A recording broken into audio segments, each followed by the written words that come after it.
na. Yun na yung parang ending mo ng ano, ng training. Tapos, fully absorbed ka na fire officer. Ganun. Like automatic, may trabaho naman kayo pagtapos. Opo. Pero during ano, ang kagandahan naman dun kasi, pag na-hire ka na talaga, halimbawa nag-under oath taking ka, then yung sa reception rights, pag na hindi ka sumuko doon, kasi doon sa reception rights pa lang, di ba, halimbawa gumastos ka na at nagpakahirap ka na sa ano, tapos doon pa lang sa, parang mabibigla ka talaga doon sa reception rights na yon.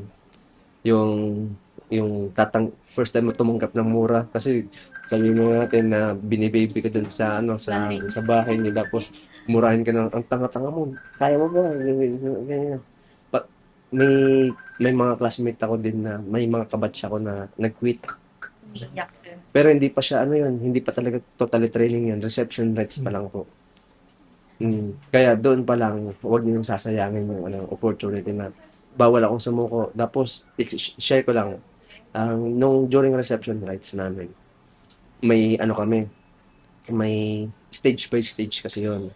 Regarding dun sa ano, alimbawa, exercise kang 20 minutes na walang, sa isang stage, parang almost 20 minutes kang exercise na walang ano po yun, Pwede po, ilang break. walang break. Tapos, after mo doon is sasalang ka na naman sa another exercise na walang break ulit. Then, that time, nahingi ako ng ano na, ng, ng tubig. Sir, tubig. Sabi ko, mamamatay ako. Tapos, alam mo yung binigay sa akin, instead na tubig, sili. Tapos, produce seed. Sabi niya. Pero, yung pagkasabi na, sinisigawan pa ako.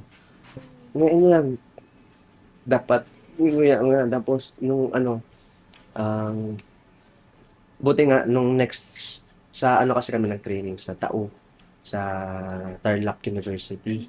Bali, doon, yung ano kasi namin talaga, totally, ano po yun, rice field, university siya na may rice field. That time, yung naararo na ba, na ano, yung wala ng palay, yung may putik-putik na Aba, basa-basa. Doon ako uminom ng tubig. Oo, para ma-survive ko lang yung reception rights na yun. Tapos, nung ano, sabi ko na survive ko yun, yung parang, syempre, mabibili pa sa sarili mo kasi, doon pa lang nakaisip na ako na ano, sabi ko, mate, pwede po ako makauna dyan, kasi, ang bala ko lang talaga, nakakita akong tubig. Aanin ko na lang talaga, pero hindi naman ako namatay. Okay lang naman. hindi na kayo nagtaes, sir. Okay. Hindi lang po papatay dyan. Same naman po sa content. Titanggal lang yung state. Sige po. Okay na po yan. Pero Not, sa one month lang yung binigay mo. Kasi yung sa kanya 60 days. Apo, sige po. 30 days. At least meron ka doon. Sige po, bali by Monday. Thank you po. Thank you po. Tapos, yun, yung ano, yung experience na yun talagang parang mas magandang i-share sa mga aspiring kasi ano talaga siya, hindi talaga pangkaraniwang experience yun. Kasi Churcher. parang ganun yung feeling pero para yun nga talagang kailangan mo na i-conquer yun lahat kung talagang gusto mong maging ano, yun po yung sa ano po. Grabe din po talaga yung training. Dapat yung training Yung sa training, pagdating sa ano po, pag halimbawa, hello po, yung sa newly hired ka pa lang po, is 45 days yung totally training. Then, after training, 45 days, ano na ka na po, nun, sumasahod ka na ng same sa sinasahod namin, 29,668. Bali, yun yung pinaka-basic. Yun yung linis na. Pero ang gross mo is 37,000, ano po.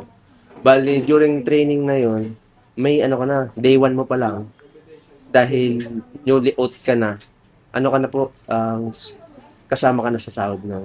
Tapos after training mo, meron ka na talagang ano, meron ka na talagang sahod na ibibigay sa iyo. Nasa ATM mo na 'yon. Yun yung kagandahan naman. Nasa training ka pa, dahil observed ka na po na as fire officer, dahil nag-oath ka na as fire officer na, may plantilla ka na nun, yung tinatawag na Parang yun na yung slot mo doon sa pagka-BFA mo, plantil niya. Tapos yun, sumasahod ka na ng tulad sa amin. Tulad sa kanila, sila ma'am, newly hired lang din sila. Binaba dito para mag-OJT. After nung 45 days, ma'am, after 45 days, mayroon ka, depende sa yung iba 3 months, ay 1 month na OJT. Pero Sa po yun, office lang po. parang yung OJT kasi yun, parang familiarization yun ng iikutan mo lahat ng departments. Halimbawa yun sa operation department, sa office, trabaho ng office, trabaho ng operations. Yun po, familiarization yung tawag doon namin sa Tapos, yun nga po, kailangan mo as newly hired ka, kailangan mo i-adapt yung lahat ng po. Dahil yung sinabi ko kanina, ikaw yung pinaka-lowest mamal. Bale, kahit po sa inyo, halimbawa, ipatrabaho, kailangan mong gawin. Pero, syempre, kung hindi mo naman alam, huwag kang magbibida-bida na, sige, kaya ko, gagawin ko. Kasi, ang kasi nan, dito, meron tayong mga policies tsaka standards na sinusunod. Hindi dapat yun mabiolate. Yun po yung natin. Then, pero dun sa training na 45 days pala, after mong 1 year, meron mag-undergo pa ulit ng another training, which is the basic training. Yun po yung pinakamatagal. 4 months po yun. Bali, sa iba, before ka mag-training dun, yung, halimbawa, inaalagaan mo yung, meron mo talaga dun, kalbo ulit ka. Oo. Pero hindi naman yung, sa babae, hindi naman as in kalbo, yung short hair na ganun. Yung parang Tapos, pag sa pag sa lalaki, talagang kalbo talaga.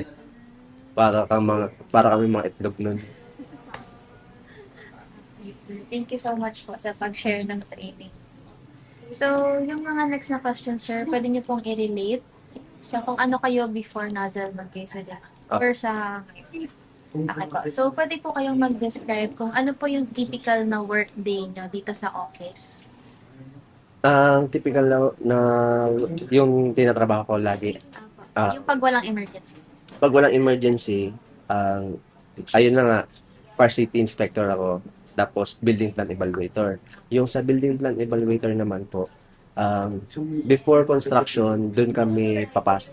Parang before construction, kailangan namin makita yung plan kung pasok ba siya sa fire safety, meron ba siyang secondary exit, at inaano po namin yung, kinoconsider din po natin yung kung ano yung kailangan ng isang building.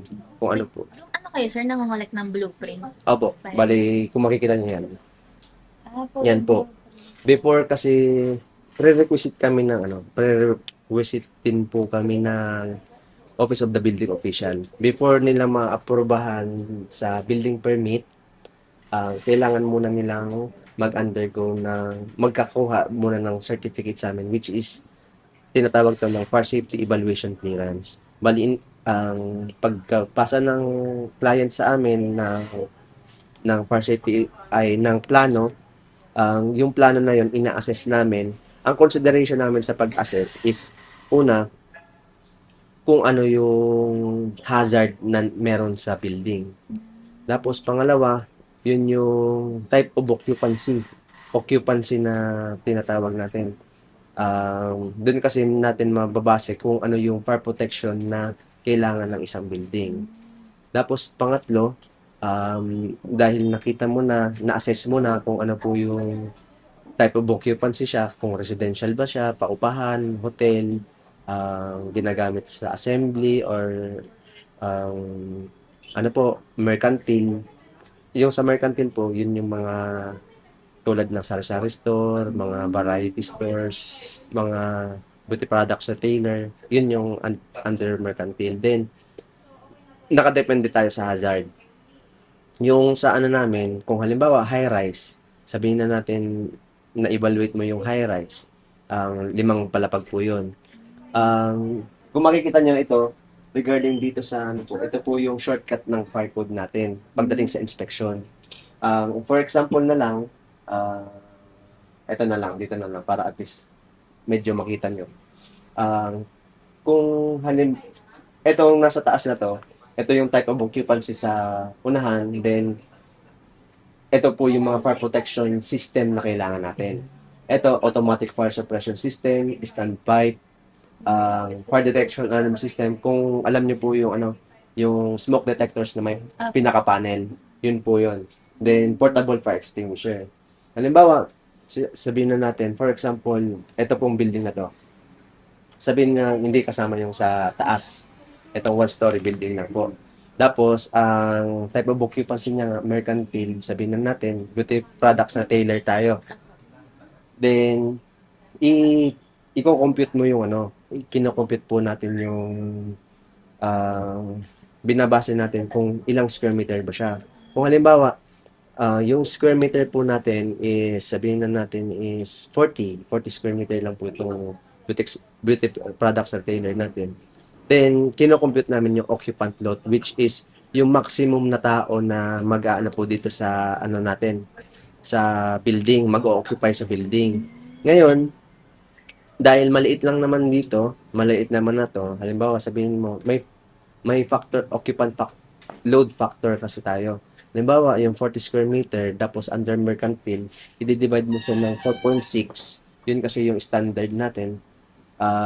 Pag dinivide mo siya ng 9.3, 40 divided by 9.3, nasa, sabihin na natin pag i-renant out, nasa 5. Considered as, i-identify mo din ulit yung hazard. Halimbawa, low, mid, or high. Dahil beauty products sa trailer, konti lang yung mga stocks natin, i-consider natin siya as low. Then, dito na tayo titingin. Sa mercantile po ba, kailangan po siya ng portable fire extinguisher? Ang nakalagay sa fire code po natin, required. Kaya kahit sa store, maliliit na businesses po natin is required po tayo ng fire extinguisher. Tapos, pangalawa, sa system naman, may, naman po ito, may mga classification tayong tinatawag, which is, may mga consideration tayo, yung class A and class B. Ito, nakalagay po dito is, every 3 or more story in height, at least 1 floor is equivalent in 236. Kailangan na siya ng automatic fire suppression system. Pero po, ito nga, ang na to is hindi na tayo kailangan kasi maliit lang. Fire extinguisher, battery operated na smoke detector, then minsan may fire alarm tayo para at least aware yung for emergency.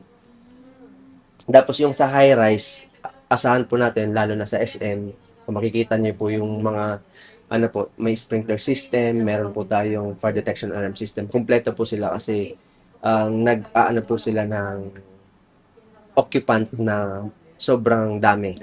Opo. Bali, sa ako po yung inspector din ng SM Central regarding po dyan. Kasama ka naman, sir. Opo. Body-body naman po. Body-body naman po. Tapos, kung tutusin naman, sa inspection naman kasi, per area kami. Parang isa kada area talaga kami. Kaya kung tutuusin nyo, kung di ba yung nagsasabi din po yung natin na matagal yung inspection kasi iisa lang or dalawa lang po nag-i-inspect. Then pag nagsabay-sabay po sila, minsan yung reklamo sa amin, yun yung nagiging reklamo sa amin na ba't ang tagal nyo naman nagbayad na kami ganito ganyan.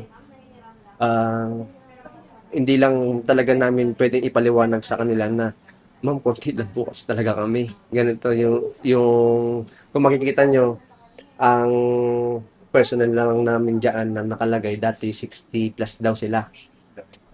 Oo, kasi every truck, may count kasi yan. Kailangan, sa kada truck is at least 7 members, kasama na yung drivers. Kung bibilangan nyo yung truck, tsaka mga vehicles na kailangan na bilangan yung tigpipito, yun po yung kailangan. Pera pa dun sa office. Personnel po natin.